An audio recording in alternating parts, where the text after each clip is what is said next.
My name is John Andrew Blank, and this is my video for the Learning Theorist assignment. The theorist I chose to research is Albert Bandura. Bandura was born December the 4th, 1925 in Alberta, Canada.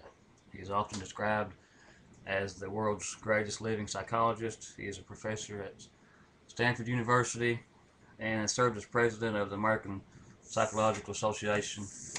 And over the years, he has written several books and has won numerous awards in the psychology field. One of Bandura's theories that I think influences education is the social learning theory. This theory is based on the thought that our learning in social situations is greatly based on imitation, and that imitation requires cognitive processes, that it requires us to think about what we're doing.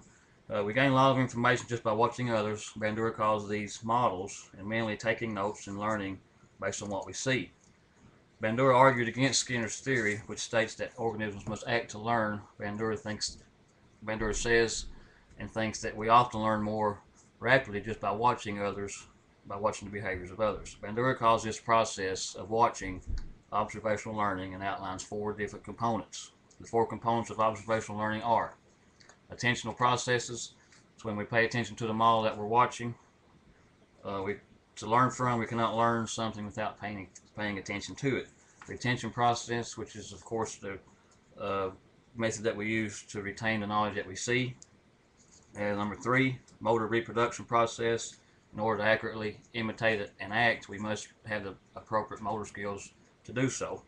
And number 4, reinforcement and motivational process, what motivates us to perform an act. This being vicarious reinforcement. Vicarious reinforcement is when we watch others and learn from their mistakes or learn from their successes. Another important concept from Bandura is self-efficacy. This is a very important concept for teachers and students alike. Self-efficacy is how we see ourselves, what we believe in ourselves to be, is just our general abilities, what we think we're capable of. Bandura calls these judgments of ourselves self-efficacy appraisals and believes they are very powerful in regards to our motivations. When we believe we are good at something, we will work harder at that task. If we have doubts in our abilities, we will work less energetically and tend to give up quicker when we have difficulties. Optimistic self-efficacy is good to have. It is beneficial to believe strongly in yourself. Bandura lists several sources of information that we use to base our self-efficacy appraisals on. Number 1, actual performance, what we ourselves have actually experienced. The vicarious experiences, what we have observed others doing. Third one, verbal persuasions, which would be pep talks, someone convincing us to do it or talking us through a situation. And number 4, physiological cues, body language, and how we react to our bodily cues. Bandura believes self-efficacy regulates 4 human functions: cognitive, motivational, psychological, and social.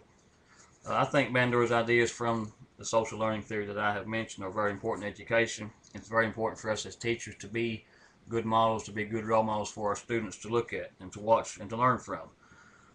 We also have to keep in mind that some of our students may not have a very positive model at home, and they need us as teachers, like I said, to continue to be a good role model for them.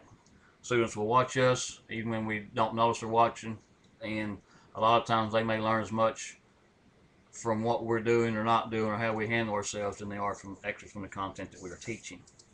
But I think probably the most important concept that we've discussed here that Bandura has mentioned is the self-efficacy appraisals. If students believe in themselves, they will do much better, and of course if they do not believe in themselves, they will have a harder time learning.